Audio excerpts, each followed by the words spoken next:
Une femme est pauvre et pourtant elle doit donner naissance à des jumeaux. Mais après le divorce, elle est épuisée. Elle doit élever seule ses enfants. Mais il est difficile de joindre les deux bouts avec ses maigres revenus. Les deux petits voyaient leur mère épuisée tous les jours. Ils ont donc décidé d'aller ramasser du bois pour soulager leur mère. Le temps passe. Les marchands de la ville ont appris à connaître ses frères et sœurs pauvres et compréhensifs. Chaque jour, ils jetaient volontairement du bois dans l'espace vide devant leur boutique. Un jour, ils virent un gâteau dans la vitrine. Ils furent immédiatement attirés par lui. Ils en avaient l'eau à la bouche. Mais ils n'avaient pas d'argent. Ils ne pouvaient que regarder le gâteau avec une expression de désir. Le gentil patron a vu cette scène dans ses yeux. Il s'est retourné et a couru vers le magasin, prêt à leur apporter 2 gâteaux pour satisfaire leur faim. Mais à ce moment précis, les frères et sœurs étaient pressés de rentrer chez eux et sont partis. Lorsque le patron est sorti avec les gâteaux, il n'était plus là. Il n'était plus là.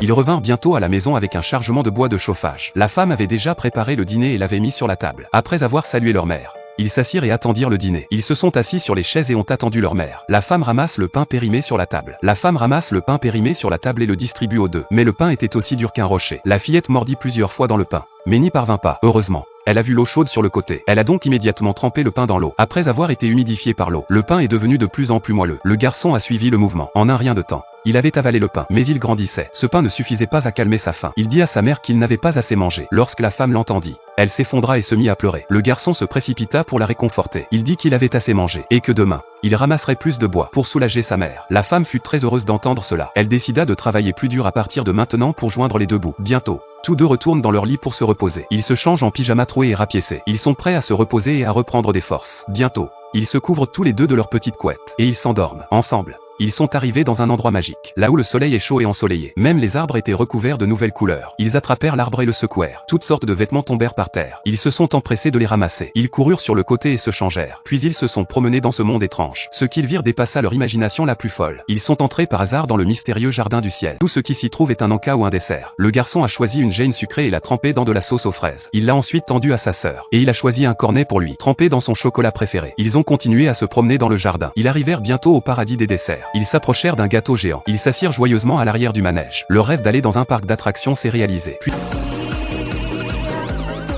Puis ils sont allés au jardin du popcorn, là où poussent des maïs géants. Et le popcorn pleuvait du ciel. Et le sol était rempli de fleurs remplies de fromage. Et le popcorn était délicieux. Tout en mangeant, ils marchaient. Ils arrivèrent au parc des jouets. Ici, il y a toutes sortes de jouets. Ils étaient fascinés par les jouets. Mais à ce moment-là, ils découvrent soudain 2 lits luxueux devant eux. Cela a immédiatement rendu les frères et sœurs très heureux. Ils n'avaient jamais vu de lit aussi beau et aussi luxueux de leur vie. Ils ne purent s'empêcher de sauter sur les lits avec excitation. Mais très vite, ils ont senti venir le sommeil. Ils s'endorment immédiatement sur le lit moelleux. Mais l'instant d'après, ils étaient de retour dans leur vieux lit miteux. Et leur mère était à la porte. Il s'avéra que tout n'était qu'un rêve. Les frères et sœurs regardèrent leurs pyjamas troués de partout. Ils étaient déçus. Mais lorsqu'ils ont vu ce qui les attendait, leurs yeux étaient remplis d'émerveillement. Ils avaient hâte de sortir du lit. Il s'avéra que le propriétaire du magasin de la ville leur avait apporté beaucoup de friandises et de jouets. Cela les a rendus très heureux. Ils se précipitèrent vers le magasin et se sont gavés de délicieuses glaces. Le garçon craignait toujours que tout ne soit qu'une illusion. Il a pris un couteau et s'est poignardé dans le cul. Après avoir réalisé que ce n'était pas une illusion, il a mangé la glace en toute tranquillité. Comparé à ses 2 frères et sœurs, la petite fille suivante est la plus pitoyable. Combien de personnes se souviennent encore de cette petite fille qui est morte de froid dans la rue?